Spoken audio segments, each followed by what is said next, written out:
Well, let me just mention, because I know we've shared this a little bit, but I think it's a good compliment worthy of where we're at right now.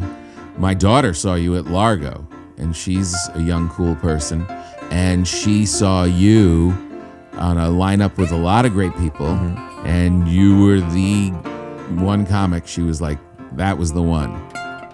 That so funny, so great. And she really was, and she's savvy. She knows comedy. She is funny. She's like, it was. That's awesome. I was psyched to hear it. Yeah. You messaging me that was when I asked you, when it gave me the confidence to, because I'd asked you on my pod a couple times before. Ah, damn it. You told me that, and I was like, all right, I'm going to ask him to come on again in like a month. That's when I just asked you again. It was because of that. Oh, that's funny. If your daughter didn't see me and think I was funny and tell you, and you didn't tell me. That's funny. Yeah, but yeah, she said she was very complimentary.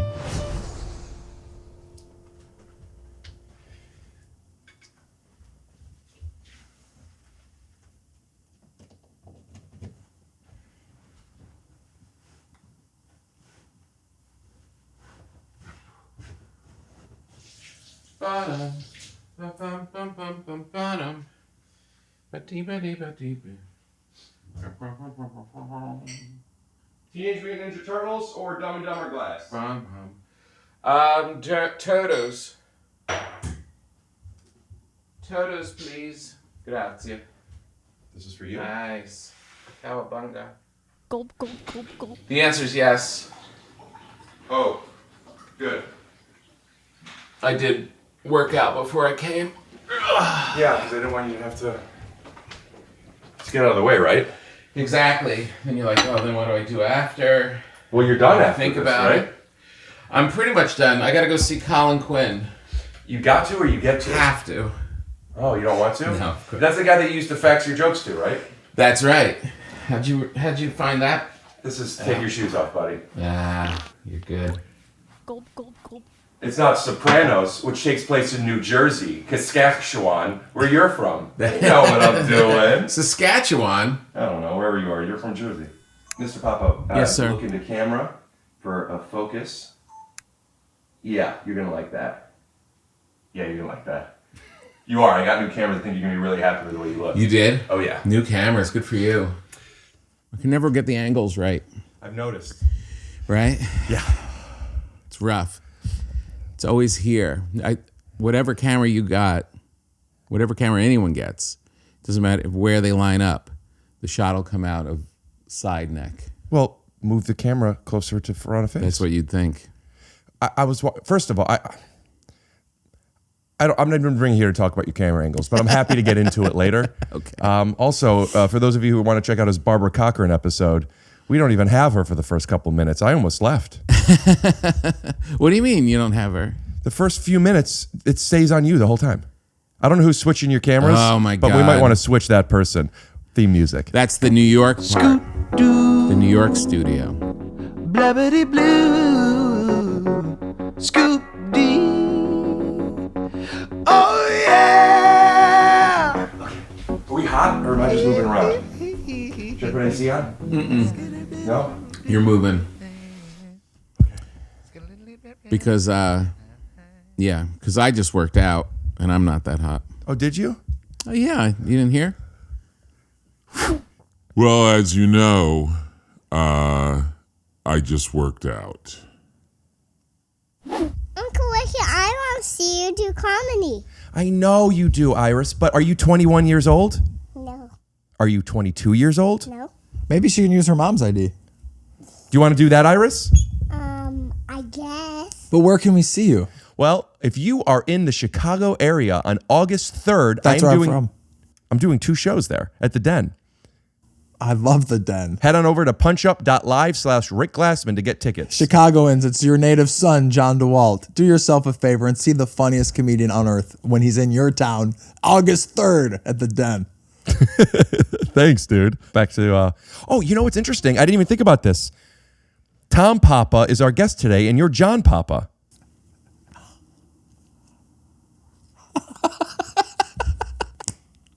This episode is sponsored by... Helix Sleep. Great. That's a funny name. Helix is offering up to 30% off of all mattress orders, plus 2 free pillows. for our listeners. Go here, sleep.com. /TYSO. That's right. HelixSleep.com/TYSO. Unless you want to stay up all night tossing and turning because you don't have a good mattress. Yeah, unless you love having insomnia. This is their best offer yet, and it won't last long. With Helix, better sleep starts. Hey, Iris, what kind of sound does a kitty cat make? Meow, meow, meow. That's meow, right. meow. With Helix, better sleep starts meow. I just bought 2 of these today at Whole Foods. Little did I know I'd be getting them for free at Uncle Rick's house. This episode is sponsored by Liquid Death. Go to liquiddeath.com/TYSO to check out their healthy, infinitely recyclable beverages. And find your closest retailer. That's liquiddeath.com/TYSO. Liquiddeath.com. /TYSO.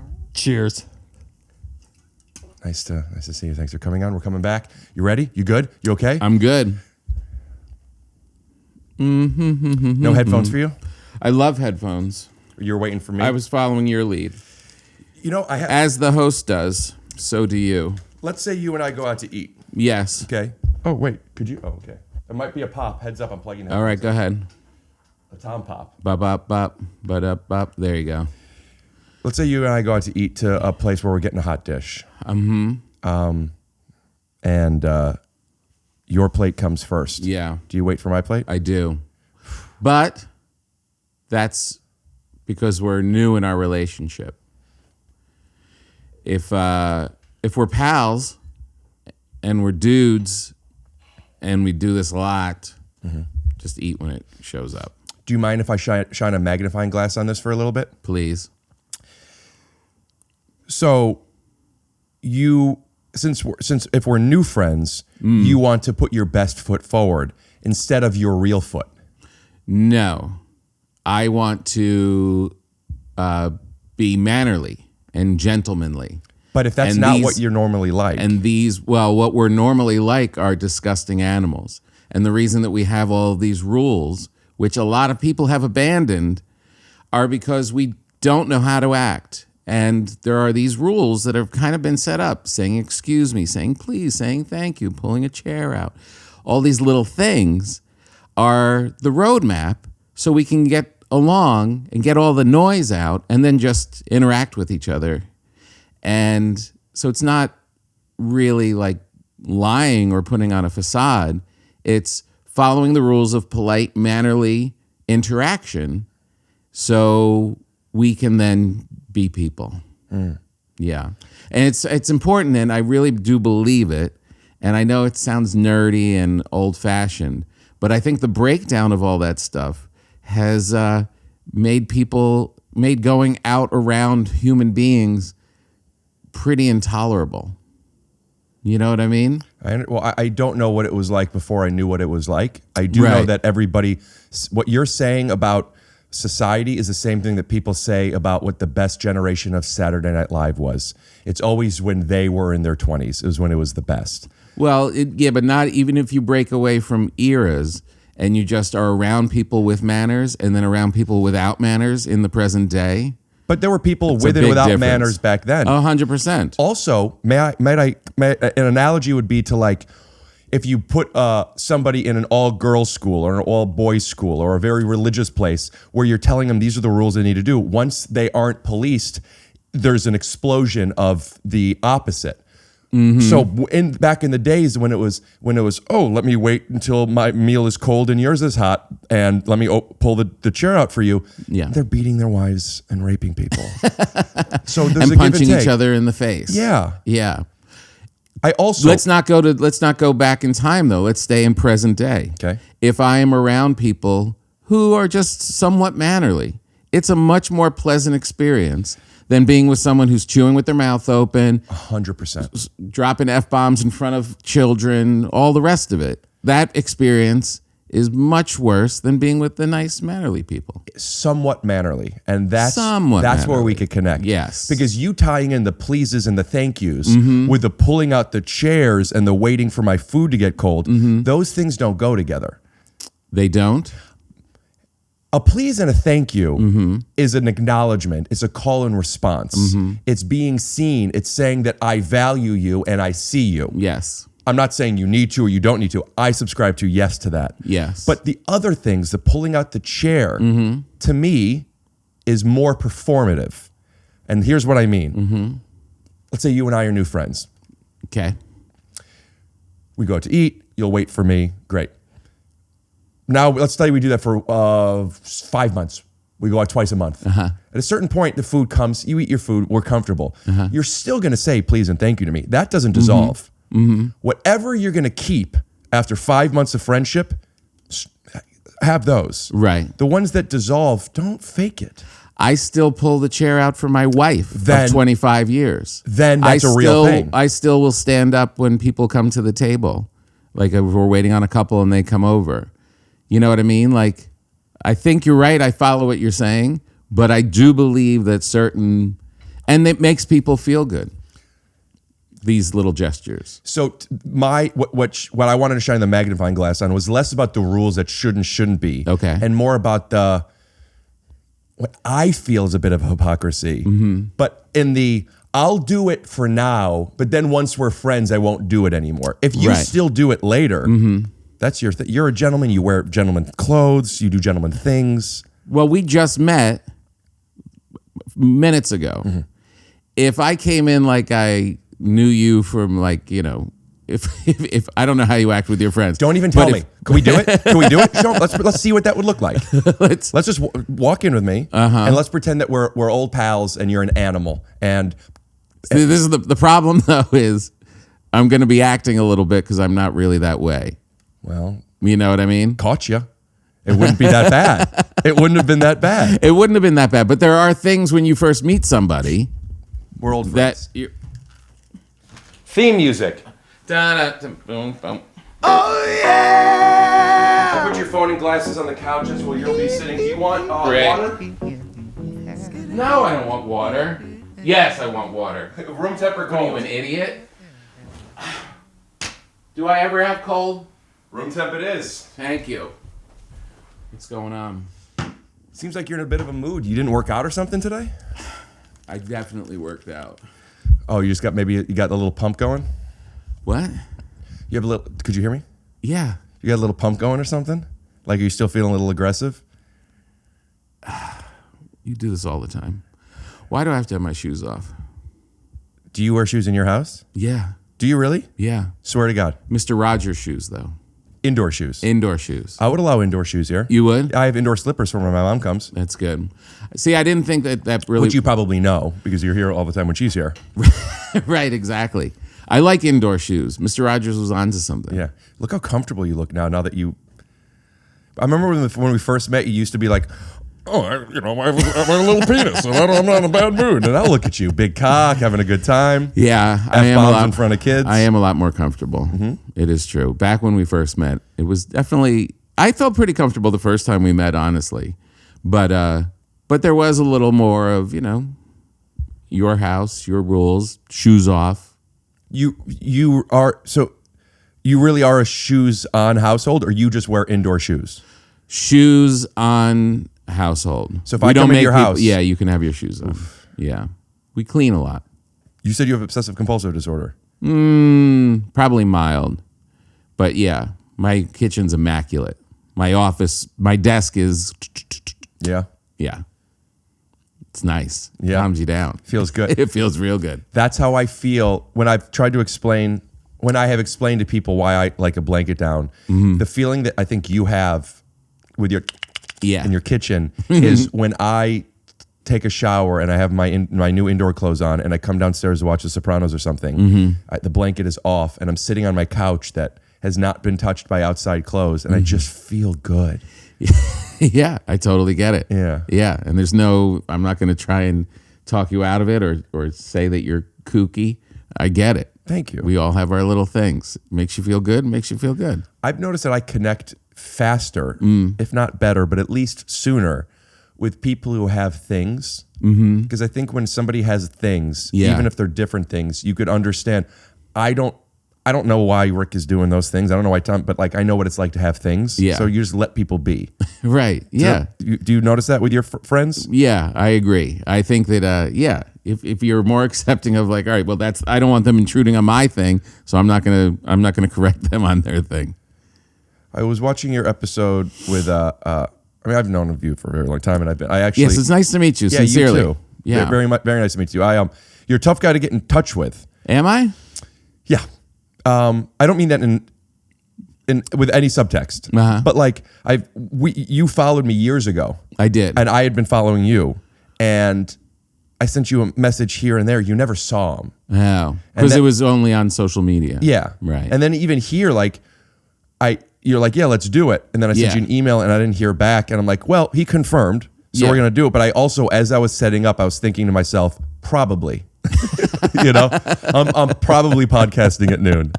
Wait, no, I hit you over the weekend on the email Then I missed it. because your social media said I sent you an email after I hadn't responded to the email. Right. So then I responded to the email over the weekend.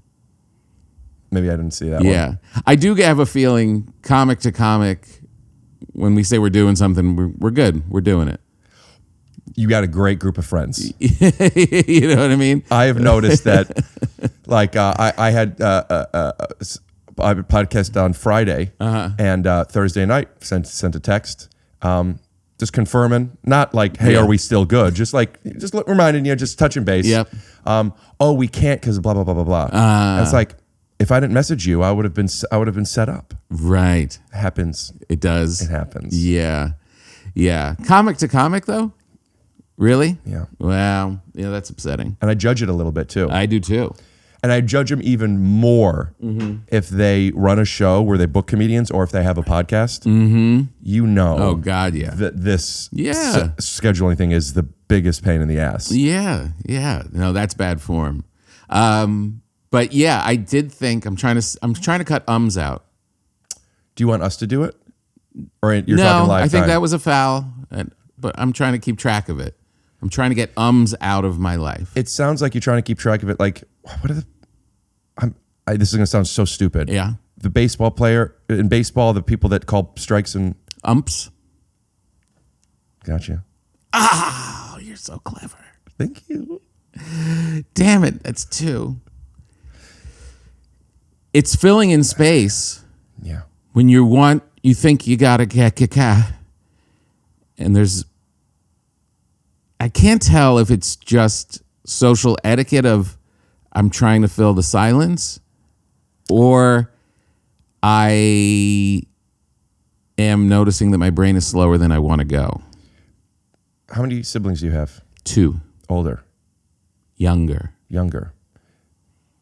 What I have hypothesized as of this very moment was that people will tend to say more when they feel like if they stop talking before they are done, they lose their place in line and somebody else will come in. Yes. Having siblings maybe could challenge that. So, Right. what Still I was on me, saying- still on me, still on me. Yeah. Don't give you an Don't opening. switch. Yeah. Right. But I just thought of that. I don't know if that's really It's a pretty thing. good. I like that. What were we talking about before I said Baseball, no, before baseball? first base. We were talking about comedian to comedian, social etiquette. Oh, we just met. We just met. I was thinking this morning that about we were pretty casual about when I was going to come and the time, and I was thinking, I wonder if he thinks or if people think that I'm not responsive, but because I assume that we're good. I think if it was responsive or not responsive, Yeah. you're responsive, but you're on the lowest. You do the bare minimum to be responsive. And the messages are very sparse. Man, yeah. I said yes. The amount of the lack of energy in your writing. Yeah. But well, that's interesting that I'm hard to get a hold of. It might be a good thing to cultivate. Did it make me seem cooler? more dickish, more aloof, more irresponsible, more scatterbrained? On your podcast, when you at least on your podcast, if not at all, I think you should refer to it as a loaf instead of aloof. It'd just be a fun thing for you, and maybe it could be merch. Yeah. But I took it as, oh, he just isn't very responsive on this. Yeah. I didn't. There was no attraction nor judgment on character. This was here's a fatal flaw to our correspondence. We were only corresponding on social media, Email. which no, it moved to email. I had a brain fart. I don't know, and maybe you can help me out with it. I wanted to give you my number because if you text me, boom, right back all the time. The confidence. Over in Text me? text Boom. me, dude. I'm known for it. If you had put, but social media, I don't look at it. I don't hang out in it. So like real correspondence on that, it's going to be blah, blah. But I didn't want to give you my phone number. I don't like putting my phone number. Here's my question. Is putting my phone number on Instagram to talk to you, it feels vulnerable. I don't like putting those magic digits there. Same. And then you, as a responsible young man, said, here's my email. What happened was I asked you because I could tell that social media, you know, he's not going to wait for me to start his food when it comes to social media. Yes. So I didn't want to ask for your phone number because I don't like giving my phone number. Right. But some people do. So what I did was I gave the option and said, give me your phone number or email. So you didn't feel any pressure. Right. When you gave me your email, I then emailed you, and I am comfortable giving my phone number over email. It's a made up thing. I could argue either end of why, but it's just these are our rules. Yeah. Get off my ass. Right. So I emailed you, and when I emailed you, I said, email me when you get here in case you don't want to give your phone number. Right. Or here's my cell phone number. Yeah. And when you said that, I was thinking, I wonder if he thinks I'm the kind of guy that wouldn't share my phone number with him, because I absolutely would. You didn't even email me back until I followed up on social. So then when you texted me today that I'm here, I was like, finally. No, there was an email over the weekend, though. Did I respond to it? No. I don't think but so. you definitely didn't email me back Directly. until I prodded me. Yeah. Yes. Well, isn't this perfect that we're back to etiquette? We're in a new digital etiquette. But interestingly enough, if you and I knew each other for a while, we would have already had cell phones. We would have had, Numbers. Bringing back to my point, just treat me the way you would once we would be friends. Right. Here. Right. But there are new rules, and the Bill rules Maher. of the new rules. If we had, yeah, it really was just, I don't like putting my phone number up on that. Yeah, me neither. Yeah. But now I got your number. Mm-hmm. Thank God. And you are going to rue the day. Is that another cooking reference? Rue. What do you think, in a world where that statement was honest, what would it be that you would do now that you have my cell phone number, where I go like, oh my gosh? I'd baby reindeer you. I haven't seen it yet. I'm only on 3, and I hear 4 is where it really goes bonkers. Yeah. It's a stalker situation. Are you friends with Harlan Williams? Very good friends. I have a surprise for you.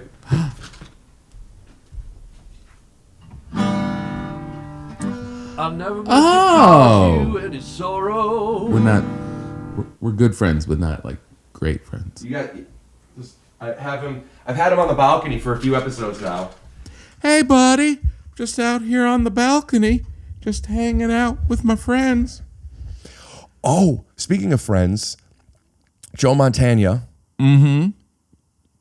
got into the business that all actors get into. Right. Tequila. I'm not much of a drinker. He brought me a bottle, and I thought it might be nice to showcase it. So we could push in on that. Do you want to do a little commercial for him? No. Okay. Do you want to do a commercial for anything of yours? People tend to like wait until the very end for that kind of stuff. I don't. You could. No. I'm just here. Good. Yeah. So I was watching some of the episode that you did with Sarah Silverman. Love her. Shout out Sarah Silverman. We'll put her Instagram handle up. And you guys talked a lot about comedy, like the business of it. And I don't I've heard about it. I don't listen too much to it. But for whatever reason, that conversation, I was like, I haven't heard too many people saying what you guys were talking about. You more than her, both of you guys, but you more than her, which was because she said that a day that she has a show, you started talking about weed first, but then there's a day that she has a show and like the whole day she's like thinking about it. I used to be like that. I'm not anymore. If I'm in town, if in town, but on the road, the idea of like, you're like by 2:00, I need to be by myself. I need to save my energy because anything that I do is going to take away from my set. You've been doing this for what? 30. 10 years? 30. I'm so bad at guessing. And you still feel so that bad way. At aging. And it made me feel, I'm like, oh, good. Because I don't always feel that way. But when I do, I prefer Cerro tequila. I don't always drink, Tequila. but when I do, I prefer. Cerro tequila. And when I am feeling like I can't go out, I just need to stay in. It's not because I'm sitting there and I'm writing jokes. I'm not preparing stuff. I just need to be in the room. What is that? I think regardless of how long we do it, if at some point you're going to be in a room standing in front of a bunch of other people and you are going to be doing something, presenting something, that is a weird day. That's a weird thing to do. That's not a normal thing to do. We're in front of way more people.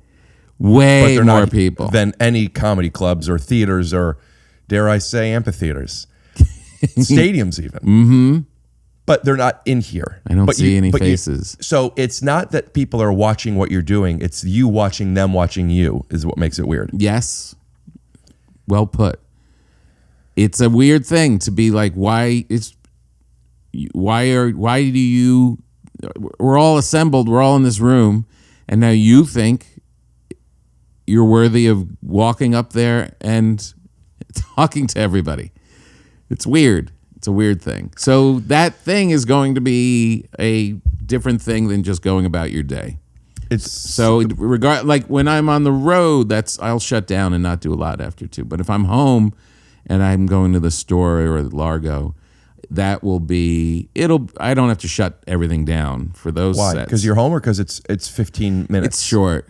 When I'm out on the road, there's a lot to think about. There is a huge, an hour, 10 minutes of pretty fresh stuff that I have to, there's a lot. It's a bigger lift. 15 minutes going in and doing it, I'm just working on which some means stuff. it's not about the people watching you then. Or you No, watching I'm them still watch you? conscious of it. I'm still, when I wake up first thing in the morning and I piece it together, I'm like, I've got a spot tonight. That day's different than I don't have a spot tonight. Yeah.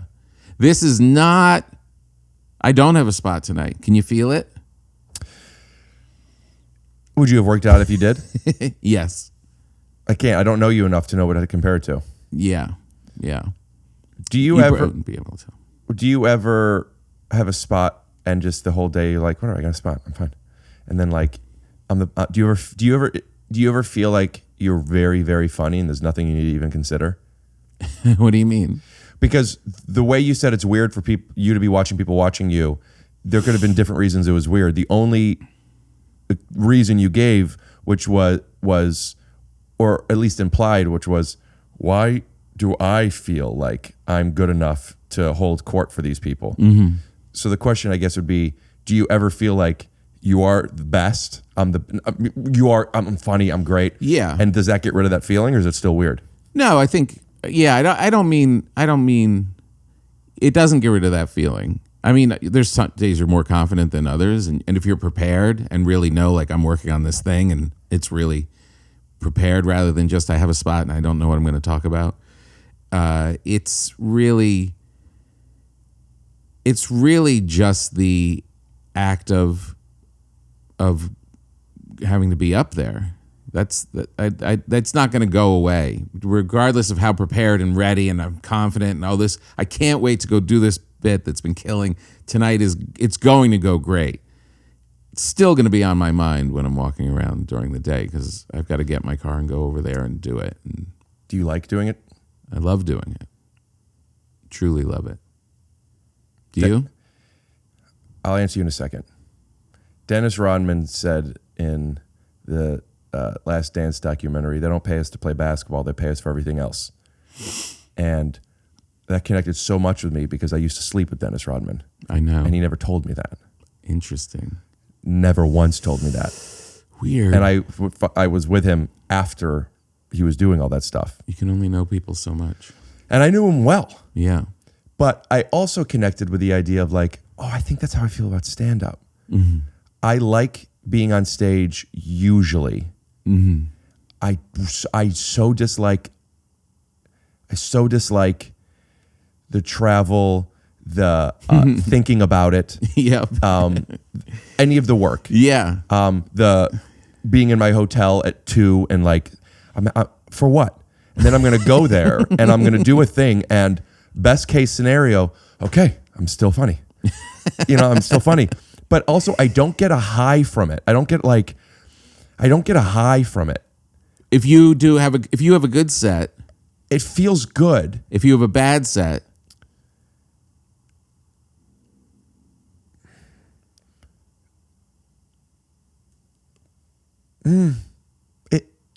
It was just that, I have a good podcast, you have a bad podcast, then I got another one next week. right? I don't know. It doesn't, like I do It doesn't think, have impact either way. not to the extent that I hear my peers and friends saying it does, I think that's healthy. but it doesn't, the double-edged sword is it doesn't give me that drive to be like, I gotta just, I've talked about this on the podcast, but I've only recently started touring because this podcast is doing okay. Yeah. And I could afford to travel the way I want to travel. Yeah. I didn't do shows before. I'm not going to fly coach and stay in some bullshit and grind it out. It's because like, you got to just do it. You got to keep doing it. I'll do 4 sets a week in LA for 15 to 20 minutes and I'll take 16 years now it's been and I don't have a special. Right. But like, I think I'm really funny and I'm going to start going on the road now because I can afford to travel a certain way. Right. But like, if it got me fucking like, let me tell you something, all the bullshit you have to put up with, there isn't a better feeling in the world than going out when they're just, like it didn't motivate me. Yeah. You know what I mean? Yeah. I mean, some of it is ego, but most of it is, for me, is getting better at it. It's not like when people say, to your point, like, oh, after the show, I got to go out.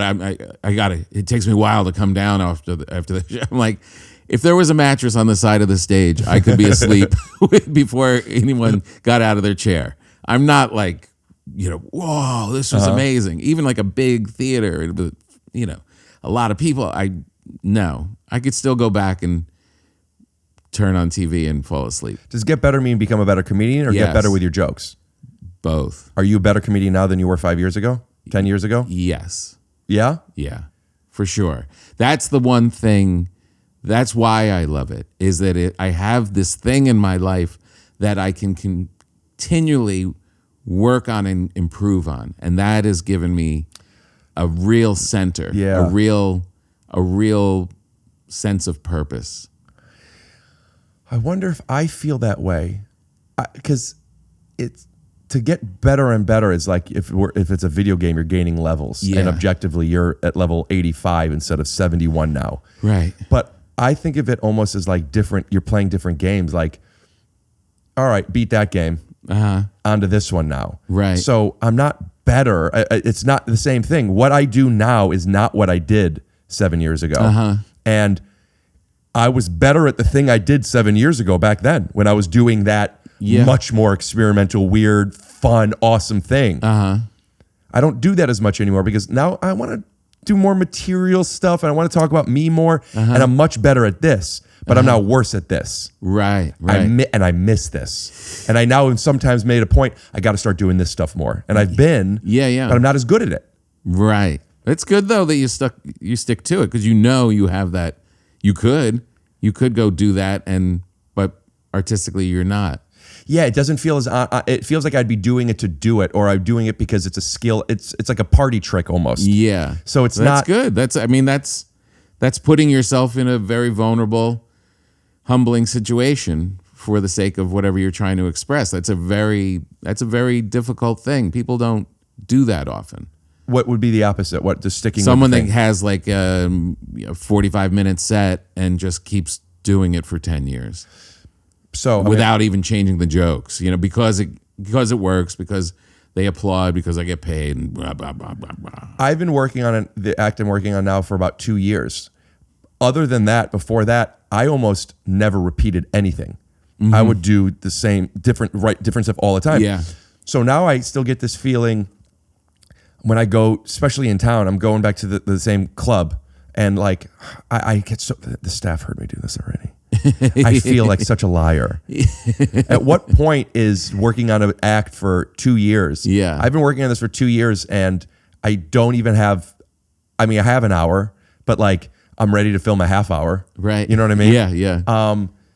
The reason I'm going on the road now is because I can't figure out how to do an hour by doing 3 20-minute sets. Yeah, it's difficult. So that's why I'm doing it. But I do feel a little bit like I better hurry up and get this hour because I don't want to keep doing this material in town. Right. Am I wrong for that? I know there's no real answer. Yeah, I don't know. It's a constant debate because some jokes do improve. They've been improving. Like I'm 3 getting better at years them. later, it's a great joke. It started off like a pretty good joke and then becomes something just gets better and you just get confident with it and then other things start to die. Some things they're really great jokes and they start to diminish. I'm not really sure why. But I don't think I know why. I know the answer. You do? There's 2 reasons, and I'll remember. You Sorry, don't, but go ahead. Because you don't believe in it? There's 2 reasons. It has an expiration date by design. It's whether it's topical or something that I'm a dad now. I wasn't before. Like things that, which also tie into if it's not true to you anymore. Right. And you know that when you do it once, it's like, I'm not in the mood to tell this joke versus I don't believe, like this isn't, I don't care. I don't, Yeah. Those are 2 separate things. Yeah.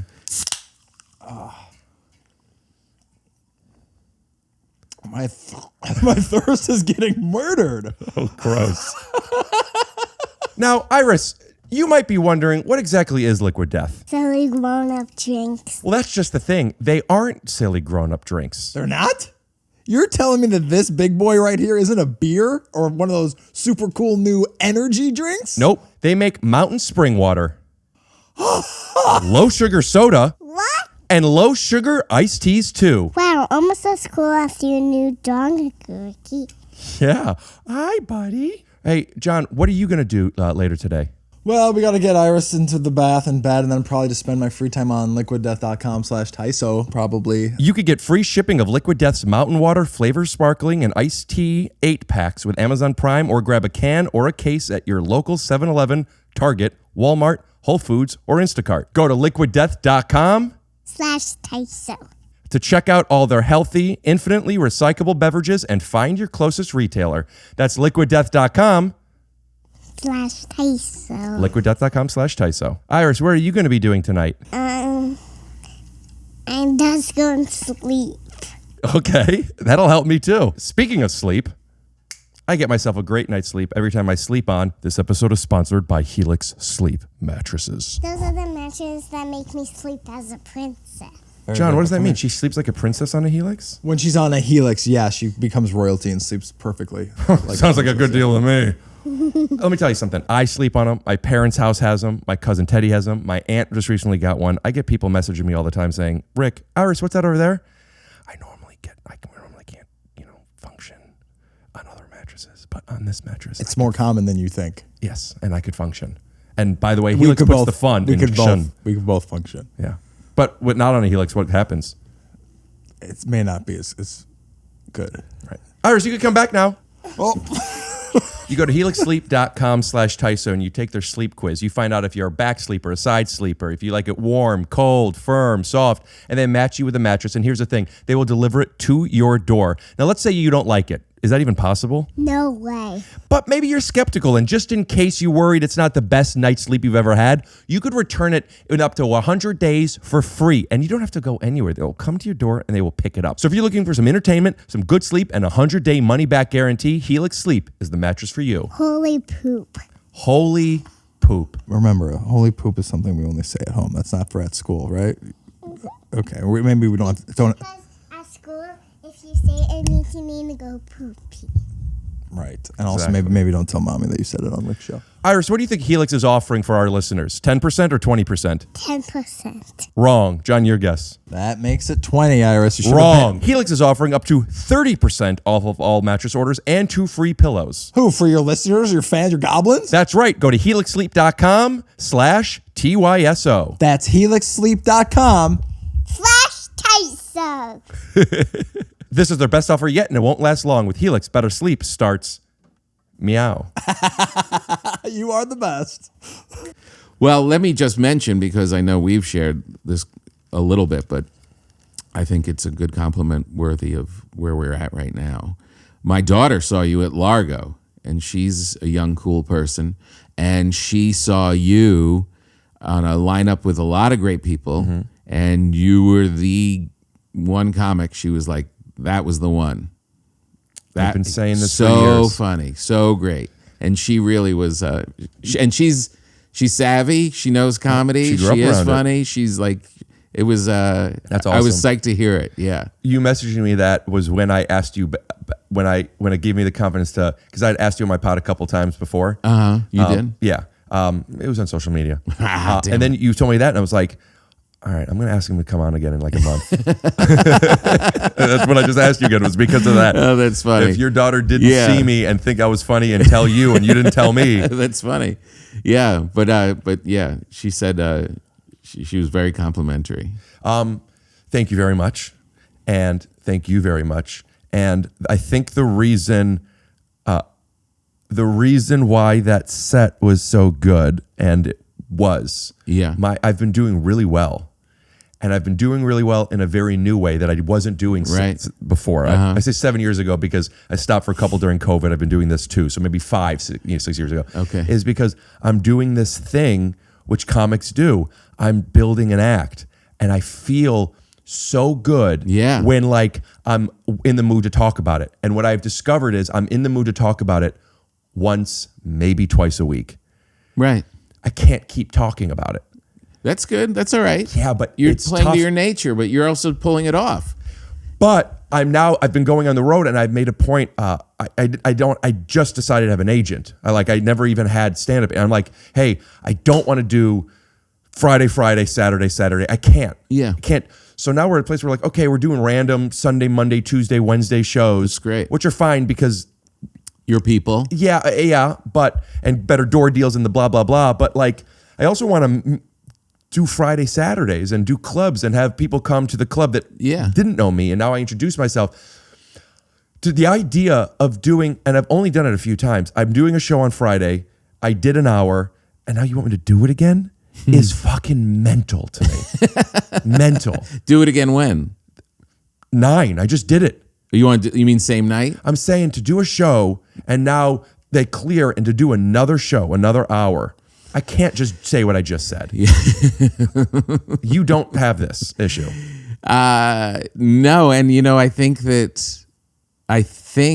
that it's weird because I always thought that I could do it because I am a little OCD. Like I have everything tick tick tick tick tick tick, but there were some things missing in that first one, and this thing didn't really go. And this new part that I'm working on, there was something there. I can work on that. There's When the thing it takes missed. a little bit. It just takes a little bit of something I'm working on, which the audience probably would never see if you sat through both shows. But to me, I'm actively working and doing something. Then it's easy to do the second one. When you do the first show and something didn't work the way you wanted it to, or whatever version of you want to do a change, do you notice that in the moment and clock it? Do you look back at it? Yeah, I'll clock it. If it's, I tape all my sets on my phone. Audio or video? Audio. And you listen to them all? Well, two ways. If something occurred and I'm like, and I clock it, and I'm like, that really worked or that didn't work, why? I can go right to it and listen to that piece. And the other thing is I like to have whatever the long set is on my phone at some point. If I don't do it for like a week or 2 weeks and I'm going back and I'll listen. I remember Rodney Dangerfield used to just put in, probably on a Sony Walkman or whatever, but he used to get high and just listen to his set. That's so funny. You're just feeding your subconscious. I do that when I masturbate. I've heard that. If you don't, I don't even have to really pay attention to it. But if I play it, I know it's getting into my subconscious and it will be effective when I walk out there. But yeah, the OCD thing of like, it's always the working on it. It's always the something to get better at. I would much rather do one show. Right. Just because. Why can't you? That's just not how this business works until you're doing theaters. You can. Do you do theaters? I do theaters. Well, then can't you don't do 2 shows in a. Sometimes, and that's because then you Why not have just do a bigger theater then? You don't know. It's not always. It's a bit of an art. Sometimes you think, oh, I can sell 2,000 seats, and really you could sell 1,000 in that market. That sounds like so if you much. So if you put up 1,000 and then it sells really well, they're like, we think you can do another one, then we'll do it. So, incidentally, yes, I don't talk too much about this kind of stuff. I know you started the whole conversation off saying I don't really listen to it. But like, I don't know. I'm feeling myself like if you and I weren't podcasting and we were just, let's say we were getting a meal and my meal came and yours didn't. And did I eat it? No, mine is Cam. Yours hasn't come yet. Oh, okay. And I'm trying to distract myself from eating. I would talk to you but I'm still going to take advantage of wanting to ask you these questions. Yeah. Because I also I'm like, let me get something out of this. Yeah. Yeah. I think some people will think it's interesting.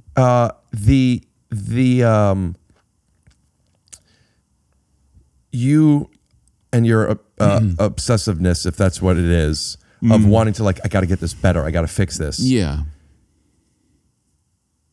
Does it still feel playful to you? Yes. Very much so. You understand that question then, it seems like. Yeah, 100%. It's not drudgery. It's not like I got to go to work on this. It's, oh man, that thing about monsters is, there's something there. What is the thing I'm trying to say? It's playful. Yeah. If it ain't playful, yeah, that's what Rodman was talking about. Yeah. It should be fun. When did you meet Rodman? Well, I was joking. I never slept with Rodman. Oh. That being said, I have met Rodman. My dad and Bill Lambier were friends. Oh. I grew up in Cleveland. My arms are tired. And I used to go to the Palace a bit with my dad and my brother. I was very young. I didn't understand what was going on at the time. But I do remember being in the locker room with Rodman. I do remember Rick Mahorn. Are you a basketball fan? Not really. The Pistons. Do you remember, the bad boys? I remember the Pistons. Yeah. Rick Mahorn is one of the bad boys, and I used to refer to him as the guy with the big boobies because I remember he held me and I saw his big chest. And I did hang out with those guys some. That's amazing. Yeah, but I never really slept with Rodman. If somebody takes a sound bite, here's the proof. Are you a basketball fan now? I love playing basketball. Oh yeah. Yeah, but no. My family knows what every player, where every player went to college and whatever. They know all the stuff of all the sports and they're all brilliant and they have everything. They know everything. Yeah. I don't know. I know 30 names, not basketball players. I know 30 names. So when one comes in, one goes out. Yeah. I don't know that stuff. And people know. And I watch highlights. I watch Cavs games. Yeah. But I love basketball. Yeah.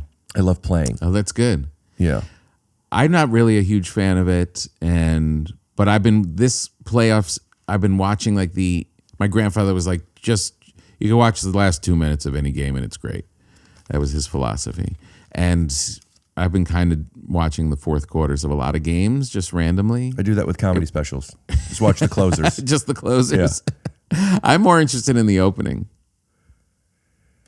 I was joking, but yeah, the Right? opening of the close. I will watch. The opening makes me decide if I'm going to watch this special. Yeah. But I want to see how they close more than anything. Right. But yeah, I'll watch. I watch specials like I read books. I have so many books, and I've read the first 4 pages of almost all of them. Yeah. I have watched maybe 8 specials ever, all the way through. Right. Yeah. Yeah, So if all I the get way to through the is a closer, lot. it's exciting. Yeah. How many do you have? a 4, lot. 5? 6. Wow. Yeah. Did I share a plane with you once? Were you ever in Cleveland flying here? Yes. When? A lot. I love Cleveland. I shot one of my specials in Cleveland, Where? the Hannah Theater. I played the Hannah Theater before. That's a good spot. Yeah. I love Cleveland. I've had a love affair with Cleveland. in I'm my just career. remembering. Oh, I saw you on a plane once.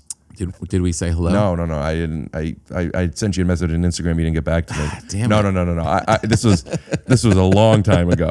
When did you record the Hannah one? That wasn't the 2022 one, was it? That was like 2016 or something. Yeah, that was. It might. I mean, Yeah. could have been anything, but I think it was around then. Right. And playing hilarities all the time. You ever go back and play hilarities? I've never headlined it because, like I said, I just started doing this, and Yeah. I go to Cleveland all the time. My family's there. I go for months at a time sometimes. Oh, that's great. And when I'm there, I bring all my podcast stuff. I see who's playing. I pod with them, and I have, so many friends are there. So I will all the time go and do guest spots. But I don't even want to. I don't want people to come see me until I'm ready to do it there. Yeah. So I have chosen to not headline there yet. Okay. But I've performed there many times without telling anybody. Yeah. And it's the best food of any comedy club in the country. 100%. Do you agree? Yeah, it's great. Yeah. Yeah, it's great. That whole place is great. I understand what you mean, though. I did a show for the festival here in town. The Netflix is a joke. Yeah, and I had a big theater show at the United Theater, and so many people from my life here, kids, parents, friends, people who work with my wife, like everybody from the community. And it's like those shows, you like your Cleveland thing. It matters. You don't want people because the rest of they're not going to see you again Right. for probably 3 years, and they're going to be walking around going, "Oh, Rick you still doing that comedy thing? Good for you." Yeah. You can't suck in those. I've said on this podcast before, but like I used to when I was dating, if I'm dating somebody, I would not want them to come see me perform because they like me already. It's like getting on second and then like, you want to bat again? It's like, maybe I'll get a home run, but I'm here. And I had this thing where I realized, okay, you could come and watch me, but if you come once, you have to commit to coming to 5 times. I need you to have an aggregate, to have an idea like, okay. Right. You know what I mean? See how this goes. Yeah. Yeah. Having people that you know. It's weird. You sound like a reluctant comedian. Could you tell me more? What do you mean? Reluctant to be a comedian or a reluctant person who's a comedian? You sound like I know you're a funny person, but you sound, the way you describe your stand-up comedy career, you have I don't know if you're just particular about how you want to do it, which is pretty great, or if you're like, I don't know if I want to do it. I know I want to do it, but I don't know if I want to do it for the purest of reasons. Got it. I want to do it because I want to make something. Right. I want to have a special. Okay. And I want to show, look what I built. Look what Yeah. I made. And look what I built and made at this moment of time in my life. Right. Here's this thing. Yeah. I used to go to, my dad, we had boys' night out. We would do it like a few times a year. Maybe even more. I don't know. But my dad would take my brother and I to the mall. We would get corn dogs and go to the arcade for like an hour or two. And my dad and my brother would play games together all the time. Yeah. I didn't play with them very much because I wouldn't play games unless I got something. An animal, tickets. I saved all the tickets and I never bought anything with the tickets. I had bags and bags of tickets. But I remember that feeling of like, why am I doing this? What am I getting from this? Right. And Right. I could see how somebody could debate me on this and be like, oh, you need to get something from it. Yes. Yeah. You could get different things. My brother and my dad were getting memories, joy, experiences, competition, all these things, which I may have gotten too if I allowed myself. Right. I want, what's the tangible thing I'm getting? I kind of feel that way with comedy because the laughs and the fun and the art of it is like, I do that every day with all my friends in the restaurant. I have it. If I didn't do stand up, I'm still laughing nonstop. Yeah. You know what I mean? Yeah. So I want to do this not because I want people to follow me, which I do, so I could sell tickets, so I could sell a special. I would do this because, like, yeah, I don't know. Maybe it's easier than making a movie. Maybe it's not. But I want to have. Yeah. This is your project now. I feel that way with my podcast. I sometimes will go to my YouTube channel and click on the podcast one so it filters out the other videos, and it's just the thumbnails with the numbers, and they feel like trophies to me. For 5 years, look what I've been building, and when the team that I have, JonMichael, Tom, Matt, George, look what we're making, and I just feel so proud of it. Yeah. That's what the comedy is. That's good. That's good. That's noble. I like that. Yeah. Yeah. You know, and then you go on to, you're more of a Bo Burnham than you are some old road dog who just goes on the road and does that same set all the time. But I think you have to do that, though. I think even Bo probably did that, right? What, went and... Other than the at-home one. Don't you have to go on the road? Yeah, I mean, you go on the road because it's what we do and the audiences don't come to you, you know? I mean, there's different reasons, you know, like if somebody... If that's how they make their living and they need to, you know, take care of their people and they go on the road. How have you found that balance with the family? How often are you home a year? It was a good balance. My kids are going off to college now, so we kind of got through that project, you know, of the raising them from tiny to leaving. Did you ever bring them? No. I mean, once in a while, like a corporate gig in a nice place or something like that, but no, not really. They have their own lives. Quickly. They have their own schedules. They have stuff to do. They can't just, you know, get on a plane, go with you. But it was a good balance. I think it was fun. I think, you know, like you're saying, like you're always laughing and you're with your friends and you're doing that was our family life. You know, it was fun. It was constant. And they also saw that I worked really hard, you know, so I would be on the road, but not to the extent, you know, I never would go for weeks at a time. Yeah. You know, it was a good balance, I think. That's what I want to find. I think if I could go on the road twice a month. Yeah. I always say resent that. it. I always say twice a month. My wife a lot of times says I go more. And sometimes it is more, but I like that I like that idea too. Twice a month is good. I like being home. I really love being home. Come on. Put a blanket on the couch. The best. Take your shoes off. It's the best. Keep them on. Yeah, do whatever you want. Being home is the best, isn't it? It's so great. I know. That is the thing. That's when you were talking about all of this of like going out and do you love it and all that stuff. I do. I completely love the stand-up is my craft, my art, my thing. Every time I go out, I can't wait to get back home. I can't wait for it to be over. It's like, you know, it's kind of crazy, but I can't wait. I think a lot of performers are this way. It's like, what's the latest I can get to the theater and what's the quickest I can get back to the hotel? It's just that thing. It's because I really do think going up in front of people is weird. Yeah. That is a weird thing. It's draining. It's not negative, but it's draining. Most people are it's the biggest fear they have. Yeah. So we do that all the time. Of course, you want to. It's like going and tickling a dragon and then running back to your cave. Like, whoo, that was pretty great. You made it out of that one. Yeah, but I love it. I love being home. 100%. Before a show, I'll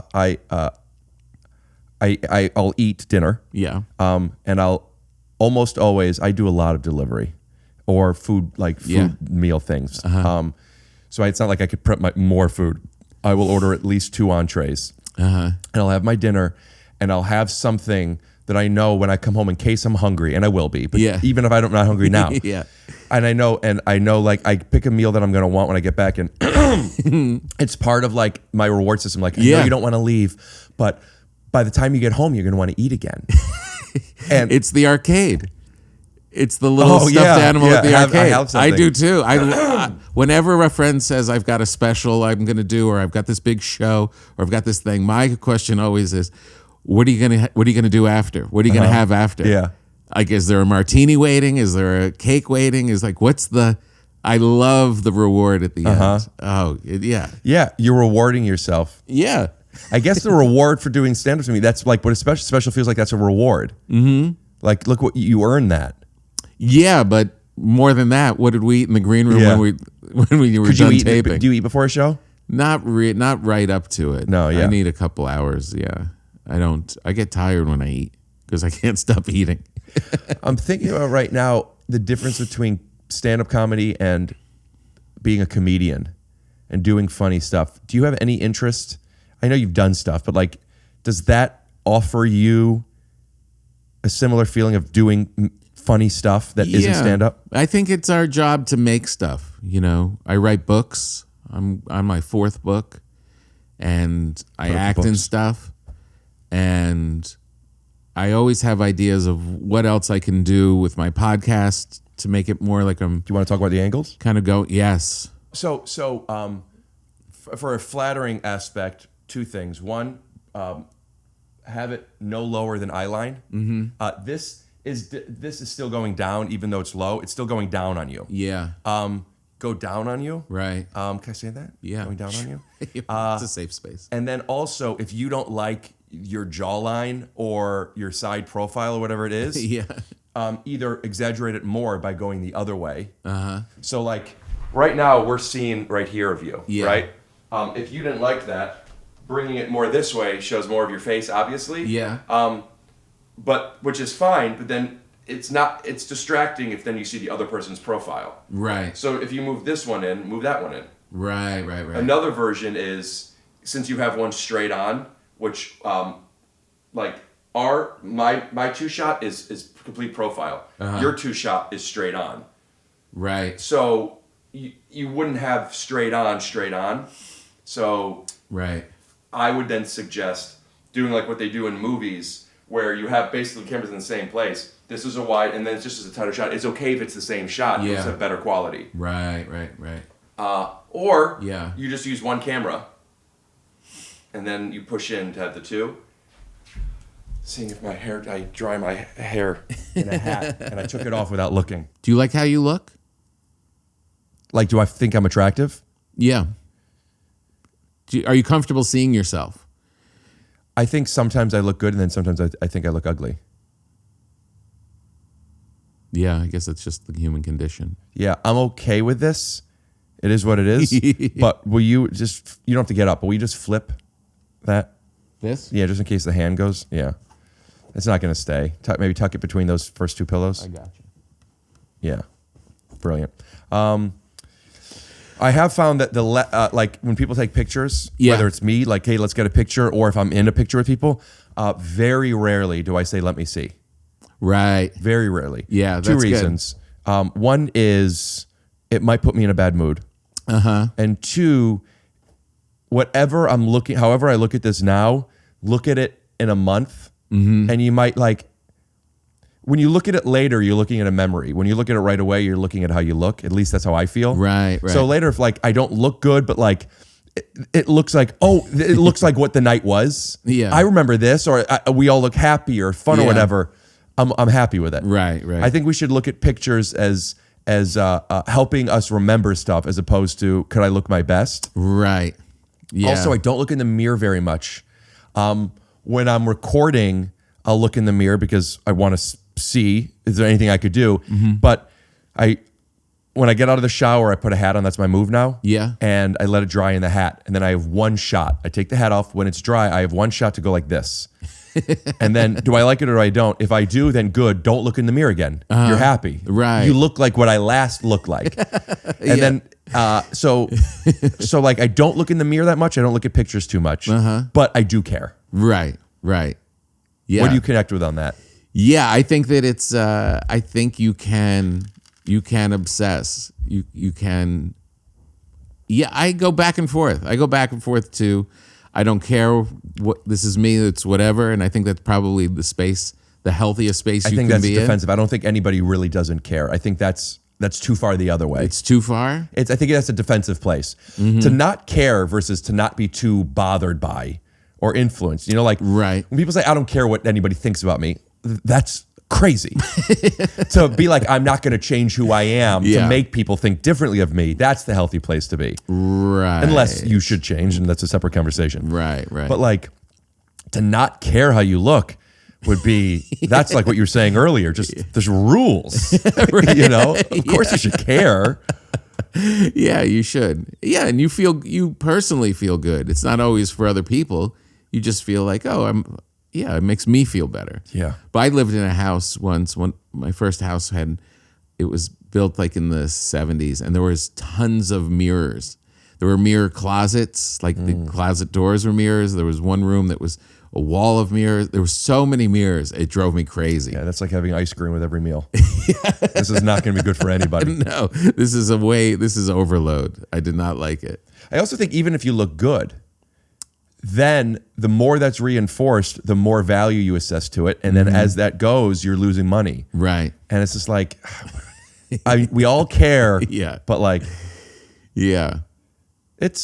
there are some times where like I've been depressed because like you have your ugly days, your weeks, months, whatever. Yeah. and it's like, well, I'm having a bad day. And then the next day and the next day, it's like, am I just ugly now?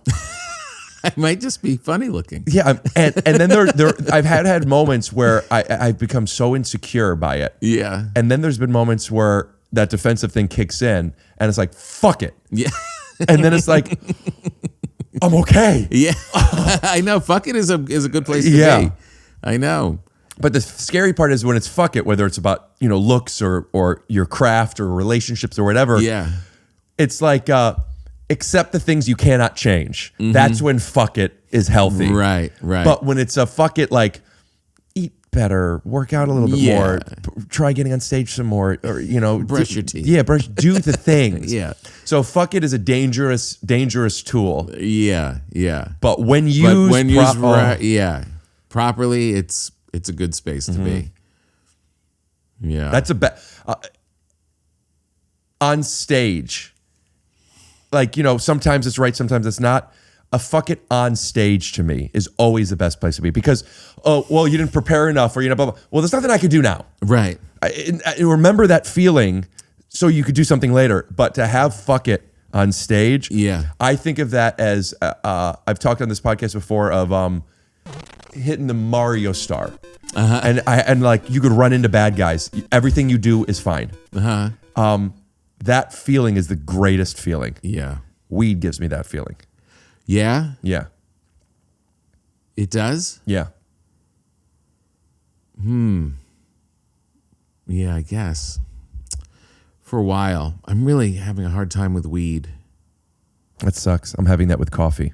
So I can You appreciate are? it. I haven't had coffee since Christmas. Whoa. Free plug. You know what I've been drinking now? They sponsor my podcast though. I drink black tea. That's when I want caffeine. But I've been drinking Magic Mind. Magic Mind. Do you know about Magic Mind? No. They again, they're I don't know if they're sponsor of this episode. Yeah. But they sent me some stuff and like, well, before I'll try it. And like I take it now like before I work out. It's not a pre-workout. It doesn't get you, you know, like this. Like Yeah, I worked out. it doesn't give you like that kind of energy, but it does like before this podcast, I was thinking I was going to go get a black tea, but I got out of the shower at like 11:20 and I wasn't even sure if you were coming. But I'm like, I got to set up. I'm looking at my Magic Mind.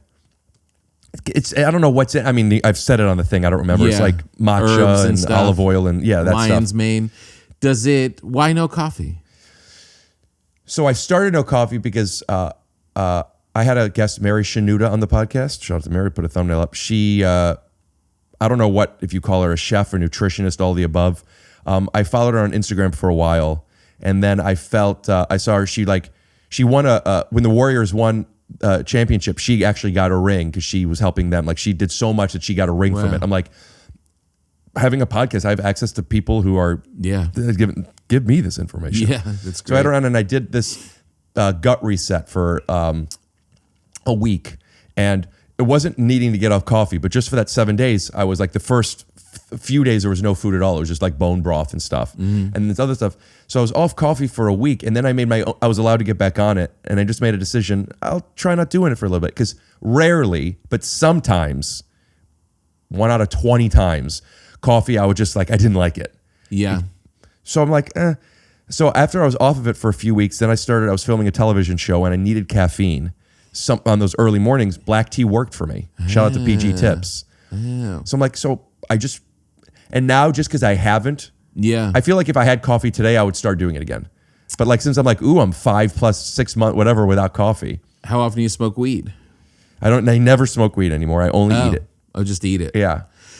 I ate it the other night, and I think I don't know if it's my body mass, but it takes a while for it to kick in. How long? Like hour and a half. Takes me an hour. And I took it, and I was like, I figured I'll be a little high, and then I'll sleep great. And then it really didn't kick in, and then I got into bed, and then it really took off. It goes like, it takes at an hour, 45 minutes, it comes in a little. Yeah. And then it keeps growing, I find, for like 3-4 hours. Yeah. A little. I was so high until like 2 in the morning. Like just how many milligrams? There in my bed. Just 10. I take 5. I should have taken 5. That was a lot for me. But I loved it for so many years, and now I'm like I'm playing with my chemistry set to try to get the right combination. Is smoking easy, or are you trying not to smoke? I like smoking better. Yeah, me too. It just hurts my throat. Yeah. And I feel it's bad for me. Yeah, but it's just one hit. It's not. Is it? Yeah. I don't need much to get high. When I get to high episodes all the time. Yeah. I would love to invite you if you're ever interested. Yeah. Would you ever get high and do this again? Sure. Yeah, that would be fun. I do them all the time. And when my guests are smoking, I'm not even smoking, but the room is just clouded as shit. And even then, my throat hurts. Without even smoking, yeah. Oh, interesting. Oh, but I miss it. I always felt cool smoking a joint too. I know, rolling it, that whole process was you so good at that? cool. Yeah, I was really good at that. And I rolled one not too long ago, and I was like, it all came back. It was just like, I'm still good at this. I'm still cool. It's cool, right? Don't you It feel is cool? cool? Oh, 100%. And to smoke it from the other end too, while it's just coming out. Like I've seen people smoke, and like I've been inspired by how to hold and what to do. Yeah, I miss it. I watched Hitchcock's North by Northwest the other night. I was just there in Austin. Yeah, and South Dakota. And a guy came in the scene. He gets kidnapped. Cary Grant gets kidnapped by these guys, and the 2 goons come walking back into the room when he's trying to leave. And a guy came in holding his cigarette like this. He was just holding it like this. No, it wasn't like the focus, but it was the focus. He just was holding it like a different way. I was like, that's cool too. I know. Yeah, there's something cool about it. I don't know if I find anything. I find smoking cigarettes very unattractive though. In person. What about in camera, on film? I don't know. I can't remember. I remember a visceral. I know the feeling I get in person. Yeah. I don't know if it bothers me or not on camera. Yeah. I do see how it could be cool. Joints in particular. Mm-hmm. Yeah, but seeing people smoke, like, I don't know if I could date somebody who smoked a cigarette. No, it's pretty nasty. Yeah. It's nasty. On film, whenever I see someone light up, it looks cool to me. Whenever or when they light up, cool. When they light up. What if they light up and they cool don't turn cigarette? their head? Have you ever somebody light up and they don't turn their head? That's not cool. It's not cool to light up like this. Yeah, you got to have a little thing. And hearing ice in a glass when they're making a cocktail, Sure. Mad Men style, and that makes me want to drink immediately. Do you know the Simply Orange commercials with Kiefer? What's the older Sutherland, Kiefer or Donald? Donald is the dad, right? Yeah, Don Sutherland. Yeah, that's Donald Sutherland does the voiceover. Mm-hmm. There's simply nothing more refreshing than a good pour. No artificial flavors, no added preservatives, no added colors. It's like Simply Orange, and it's like this voice, and like you hear. Also, like, I don't drink soda, but when you hear like a fountain drink pouring out and you hear the bubbles and stuff, that does get me like yeah. In a similar way. And I don't drink soda and I don't go to fast food anymore, with the exception of In-N-Out. But I do miss going through and like having a sandwich like with the wrappers and the fries And what brings me back to that is when somebody says they want to wash it down with a cold drink.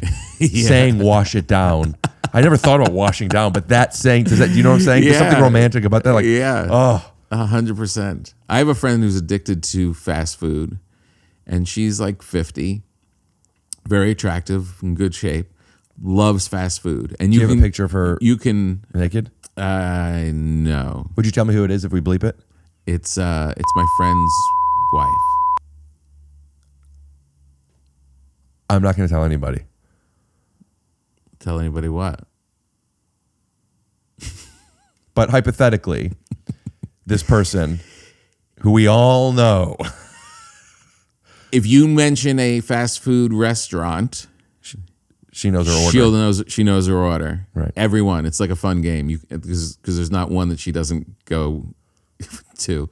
And she also keeps always in the car, always drive through, and keeps a beach towel in the car as her bib. So she'll like throw that over herself, eat her Taco Bell, dump it out the window, put it away. She doesn't even want to go home and sit down and watch something? Nope. It's all just... It sounds like... I'm getting mine. My dad and my cousin Teddy, who come on this podcast all the time, Yeah. they smoke so much weed every day that they don't call it getting high, they call it maintenance. Uh-huh. That's what it feels like. Yeah. Your friend's wife, bleep that, please, does. That's just like, it's just maintenance. Yeah. Is she enjoying it? Very much so. Okay. Very much so. Man, Taco But Bell. also feels like a little like maybe I should be stopping, but can't. Right. Did you ever go to Taco Bell? Were you a Taco Bell person? I was not a Taco Bell person. Oh my gosh, it's so good. Really? It's so good. The last time I went, I heard about the nacho fries, and I was like, we should get those. And I think we got them delivered, and they were pretty nasty. I miss fast food. You do? Every birthday, I would want to go to Burger King. Right. chicken sandwich. The long chicken the oval sandwich? one, yeah. Oh, those were good. But then that was all high school. They came out with a tender crisp chicken sandwich after that, which I like better because the long ones, sometimes the meat didn't always look white. And I would get the tender crisp chicken sandwich with lettuce, pickle, and grill, and they had crunchy onions, like onion straws only, side of barbecue sauce.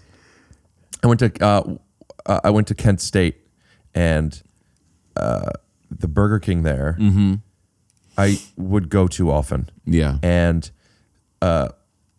they had a chicken nugget or chicken finger fry, whatever it was. It was on the 99-cent menu. Yeah. And it comes with barbecue sauce. Uh-huh. You get a chicken sandwich, which is the same thing but prepared different. Yeah. And it was at the time like $5-something. So it Yeah. was more than 5 times the amount. They wouldn't give me a free barbecue sauce once. They would give me the barbecue sauce for the cheaper chicken. Yeah. But they were charging me 25 cents. And I don't know. I don't remember enough, but I probably it was 2 minutes. 2 minutes of me explaining my logic. Yeah. And I also pull it in I'm here like 4 days a week. Yeah. I'm not asking to steal from you guys. It's the same thing. I'm not going to pay a quarter for this. Principle. Give me the sauce. Yeah. And they wouldn't give it to me, and I never went back. Wow. Yeah. Good for you. Thank you. You're a man of conviction. You have your ideas. You have a clear way to live, and you stick to it. And by the way, that isn't just for me. Anybody who gets a chicken sandwich, give them the barbecue sauce. It's for me and all my people. Yeah. There's something too that I don't think, and Yeah. also people that work at a fast food restaurant, more of them than not, aren't people who are management or owners in this franchise, right? Yeah. So they don't care about the long term, and I could appreciate that. But I still think people think they're in the food business, and they're not. Right. They're in the food service business. Yes. They're in the service food business, I would argue, first, unless they're the cook. Everybody else, they're in the service business. Yeah.